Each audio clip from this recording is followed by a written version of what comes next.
कक्षा 9वीं की student finally आपके यहाँ पर समाज विज्ञान का 83 पेपर लेके आ चुके हैं। आप लोग बहुत से कमेंट रहते हैं कि समाज विज्ञान का पेपर उपलब्ध हो। फाइनली आपके यहाँ पर समाज विज्ञान पेपर आ चुका है और इस पेपर को आपको यहाँ पर अच्छे से पूरा याद कर लेना। आप यहाँ पर इस पेपर याद कर लेते हैं तो आपके 75 नंबर आने वाले हैं। ठीक है, आप यहाँ पर देख लीजिए 23 कक्षा 9वीं विषय समाज विज्ञान पूरा अंक आपको 75 नंबर करने वाला। समय आपका 3 घंटे रहेगा। पूरा आपका यहाँ पेपर आ चुका समाज विज्ञान का।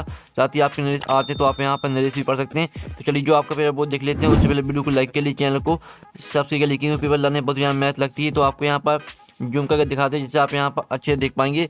तो आपके आते हैं सही जगह चुनकर लिखी 6 नंबर के आते हैं। तो पहले आता करके देखा भारत के कितने राज्यों से होकर गुजरती है। तो आपको यहाँ पर ध्यान से देखना और सभी सुनना, जिससे पूरे ऑब्जेक्ट है वो आपको यहीं पे याद कर लेने।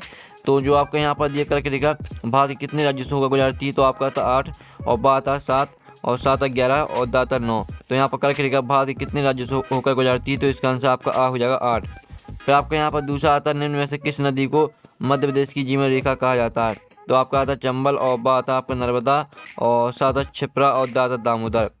तो निम्न में से किस नदी को मध्य प्रदेश की जीवन रेखा कहा जाता है तो इसका आंसर आपको बा हो जाएगा नर्मदा। फिर आपका तीसरा आता प्रथम विश्व युद्ध कब लड़ा गया था।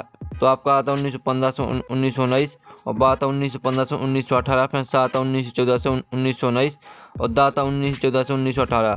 तो यहाँ प्रथम विश्व युद्ध कब लड़ा गया था तो इसका आंसर आपका दा हो जाएगा 1914 से 1918। ठीक है, तीसरे का आपका दा करेक्ट आंसर रहेगा। तो आपको यहाँ पर अच्छे से याद करते जाना है। फिर चौथा आता लोकतंत्र जनता के लिए, जनता के द्वारा, जनता का शासन है, उपयुक्त कथन है। अब्राहम लिंकन का और बा आता मिस्टर चर्चिल और सा आता पुरुलास्की और दा आता पुरु गार्नर। तो यहाँ पर लोकतंत्र जनता के लिए, जनता के द्वारा, जनता का शासन है, उपयुक्त कथन है। तो इसका आंसर आपका आ हो जाएगा अब्राहम लिंकन। चौथी का आपका आ करेक्ट आंसर रहेगा अब्राहम लिंकन। अब पांचवा आता संविधान सभा के अध्यक्ष थे डॉक्टर राजेंद्र प्रसाद और बा आता बाल गंगाधर तिलक और साता नेताजी सुभाष चंद्र बोस और दाता गुलजारी लाल नंदा। तो यहाँ पर संविधान सभा के अध्यक्ष थे तो इसका आंसर आपका आ हो जाएगा डॉक्टर राजेंद्र प्रसाद। फिर छः आता पालमपुर में विभिन्न जातियों के कितने परिवार रहते हैं। तो आपका आता 100 और बा आता 250 और सात 350 और दा आता 450। तो यहाँ पालमपुर में विभिन्न जातियों के कितने परिवार रहते हैं तो इसका आंसर आपको दा हो जाएगा 450। तो इस तरह से जो आपके 6 नंबर के सही विकल्प बुक कंप्लीट हो जाते हैं और आपने अच्छे से याद भी कर लिए होंगे। ठीक है, वो आपका यही पे आने वाला। आप चलिए प्रश्न 2 आता लिखते हैं पूर्ति कीजिए। 6 नंबर के आते हैं। तो पहला आता विश्व का सबसे बड़ा महाद्वीप डॉट है। तो यहाँ विश्व का सबसे बड़ा महाद्वीप एशिया महाद्वीप है। तो आपके यहाँ पर पहले का आंसर हो जाएगा एशिया महाद्वीप। आप यहाँ पर देख लीजिए पहले रेगिस्तान का आंसर आपका हो जाएगा एशिया महाद्वीप। अब आपके यहाँ पर दूसरा आता है ब्रह्मपुत्र नदी को तिब्बत में सांपों के नाम से जाना जाता है। ठीक है, तो ब्रह्मपुत्र नदी को तिब्बत में सांपों के नाम से जाना जाता है। दूसरे का आंसर आपके यहाँ पर सांप हो जाएगा। अब चलिए आपके यहाँ पर जो तीसरा रेगिस्तान है वो देख लेते हैं। तो तीसरा रेगिस्तान आता है कार्ल मार्क्स ने डॉट नामक ग्रंथ की रचना की। तो यहाँ पर कार्ल मार्क्स ने दास कैपिटल नामक ग्रंथ की रचना की। तो तीसरे का आंसर आपके यहाँ पर दास कैपिटल हो जाएगा। आप यहाँ पर देख लीजिए तीसरे का आंसर आपका दास कैपिटल रहेगा।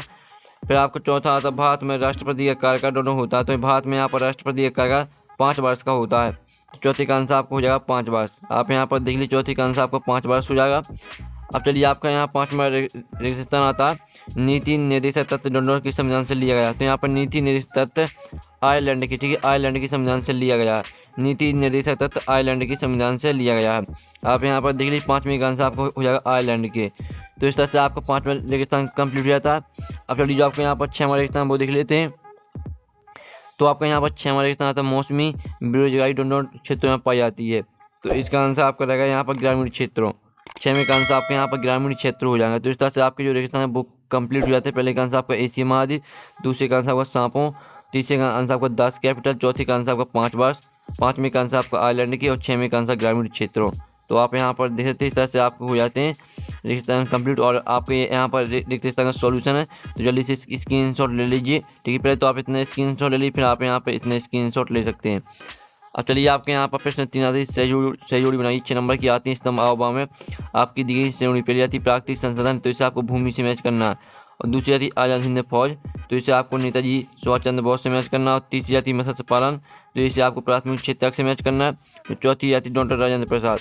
तो इसे आपको संविधान सभा के अध्यक्ष से मैच करना। और जो 5वीं आती ड्यूमा। तो इसे आपको रूस की संसद से मैच करना। और 6वीं आती गैस तांबा। तो इसे आपको मैच करना है गुप्तचर सेवा। तो इस तरह जो आपकी यहाँ पर सही जोड़ी बुक कंप्लीट हो जाती है 6 नंबर की। जल्दी से आप यहाँ पर स्क्रीनशॉट ले लीजिए। ये हमने आपकी सही जोड़ी करा दी है। अब चलिए आपके आते हैं एक शतभाग में उत्तर दीजिए। 6 नंबर के आते हैं। तो पहला था भारत के केंद्र शासित प्रदेशों की संख्या कितनी है।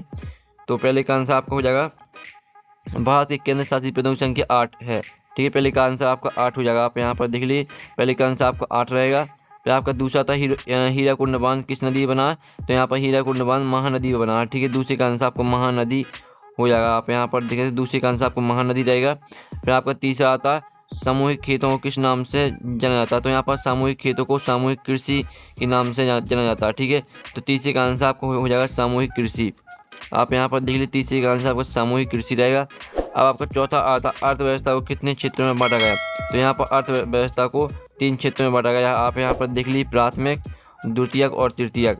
ठीक है, आप अर्थव्यवस्था को 3 क्षेत्रों में बांटा गया, प्राथमिक, द्वितीयक और तृतीयक। फिर आपके यहाँ पर आता धर्मनिरपेक्षता का अर्थ है, तो इसका जो आंसर है वो आप यहाँ पर देख लीजिए, इसका आंसर हो जाएगा धर्म को राज्य से अलग रखना। ठीक है, इसका आंसर रहेगा आपको धर्म को राज्य से अलग रखना, ये आपका धर्मनिरपेक्षता का अर्थ हो जाएगा।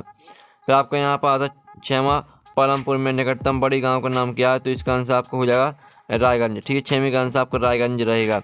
तो ये आपके यहाँ पर दिया 1 मौत का सोल्यूशन। पहले का आंसर आपका 8 रहेगा, दूसरे का आंसर आपका महानदी, तीसरे का आंसर आपका सामूहिक कृषि, चौथे का आंसर आपका प्राथमिक, द्वितीय, तृतीय और 5वें का आंसर धर्म को राज्य से अलग रखना और 6वें का आंसर आपका रायगंज। तो इस तरह से आपके हो जाते हैं यहाँ पर देख लीजिए 1 से 12 मौत तक कंप्लीट, और जल्दी से आप स्क्रीनशॉट ले सकते हैं। आपके 1 से 12 मौत तक सॉल्यूशन है। अब आते हैं 7 का चयन करके लिखिए 6 नंबर के आते हैं। पहला आता भारत के दक्षिण में हिंद महासागर स्थित है, तो पहला आपका यहाँ पर 7 रहेगा। और दूसरा आता ब्रह्मपुत्र नदी को बांग्लादेश में जमुना के नाम से जाना जाता है, तो ये भी आपका 7 रहेगा। तीसरा आता समाजवादी निजी संपत्ति का विरोध नहीं करते हैं, तो तीसरा आपका 7 रहेगा। और भारत दुनिया का सबसे बड़ा लोकतंत्र, चौथा आपका यहाँ पर रहने वाला 7 है। और 5वां था पालमपुर में सिंचाई की कोई व्यवस्था नहीं है, तो 5वां आपका 7 हो जाएगा। और 6वां था भारत में पुरुषों और महिलाओं में साक्षरता स्तर समान है, तो ये आपका 7 हो जाएगा। तो हमने यहाँ पर क्रॉस भी लगा दी, कौन सत्य कौन असत्य आप यहाँ पर देख सकते हैं। जल्दी से स्क्रीनशॉट ले लीजिए, इस तरह से आपके पूरे ऑब्जेक्ट यहाँ पर कंप्लीट हो जाते हैं। आप प्रश्न 6 था भारत के केंद्र शासित प्रदेशों के नाम लिखिए, अथवा था भारत के पड़ोसी देशों के नाम लिखिए। आपके 2 नंबर के क्वेश्चन करा रहे हैं। फिर प्रश्न 7 आता भारत को विश्व में किन किन नामों से जाना जाता है, अथवा आता मानक एवोत्तर से क्या आशा है। फिर आपका 8वां था 18वीं सदी में फ्रांसीसी समाज कितने वर्गों में बटा था, अथवा था फ्रांस की क्रांति ने विश्व को कौन से 3 सिद्धांत दिए। फिर आपका प्रश्न 9 था खूनी रविवार की घटना क्या थी, ये आपका प्रश्न 9 रहेगा। इसका अथवा देख लेते हैं, तो इसका आपका अथवा पहला विश्व युद्ध कब से कब तक लड़ा गया। फिर 10वां था लोकतंत्र की परिभाषा दीजिए, अथवा था 5 लोकतांत्रिक देशों के नाम लिखिए। फिर आपका 11वां था संसदीय शासन प्रणाली क्या, अथवा था संविधान सभा के 5 सदस्यों के नाम लिखिए। फिर आपका था 12वां क्वेश्चन वयस्क के मताधिकार क्या, अथवा था संविधान निर्माण क्यों आवश्यक है। फिर आपका 13वां था शिक्षित बेरोजगारी से आप क्या समझते हैं, अथवा था बेरोजगारी से क्या आशा है। फिर आपका आता 14वां क्वेश्चन जन्म दर से क्या आशा है, अथवा था मृत्यु दर से आप क्या समझते हैं। तो जल्दी से आप इनके स्क्रीनशॉट लेते चलिए, पूरा आपको इस पेपर को अच्छे से याद कर लेना और स्क्रीनशॉट आपको ले चलना। ठीक है, 15वां क्वेश्चन आता है रबी और खरीफ फसल में 2 अंतर लिखिए, अथवा आता है गंगा नदी की प्रमुख सहायक नदियों के नाम लिखिए। अब 16वां क्वेश्चन फ्रांसीसी समाज में कर व्यवस्था कैसी थी, अथवा था तो अथवा आप कहते हैं मांटे रैक्यू के विषय में आप क्या जानते हैं। 17वां क्वेश्चन था कार्ल मार्क्स का पूंजीवादी पर क्या विचार था, अथवा था द्वितीय इंटरनेशनल क्या था। फिर आपका 18वां क्वेश्चन था कार्यशील पूंजी किसे कहते हैं, अथवा था पालमपुर में किन किसानों को खेती से बचत होती है। फिर आपको 19वां क्वेश्चन था कन्याकुमारी और कश्मीर में दिन रात की अवधि में अंतर होता कोई 2 कारण लिखिए, अथवा था कर्क रेखा का भारत की जलवायु में महत्व कोई 2 महत्व लिखिए। आपका 20वां क्वेश्चन था फ्रांसीसी समाज के किन तबकों को क्रांति के कारण सत्ता छोड़ने पर मजबूर होना पड़ा है। ठीक है, 20वें का अथवा देख लेते हैं, तो इसका आपका अथवा था 19वीं और 20वीं सदी की दुनिया के लिए फ्रांसीसी क्रांति कौन सी विरासत छोड़ गई। फिर आपका 21वां था उदारवादी पर टिप्पणी लिखिए, अथवा था बेरोजगारी के दुष्परिणाम लिखिए। फिर आपको 22वां था भारत को उपमहाद्वीप की संज्ञा क्यों दी जाती, 3 बिंदुओं से स्पष्ट कीजिए, अथवा था हिंद महासागर भारत की केंद्रीय स्थिति होने की कोई 3 लाभ लिखिए। फिर 23वें क्वेश्चन भारत में निरंतरता के क्या कारण लिखिए, इसका अथवा देख लीजिए। तो इस तरह से आपका पूरा पेपर यहाँ पर कंप्लीट हो जाता है कक्षा 9वीं के यहाँ पर सामाजिक विज्ञान का। और जो इसका सॉल्यूशन आएगा आपका नेक्स्ट वीडियो को लाइक के लिए चैनल को सब्सक्राइब कर लीजिए। तो यहाँ पर नेक्स्ट वीडियो मिलती है आपकी पूरी पेपर की सॉल्यूशन। Thicken bye bye.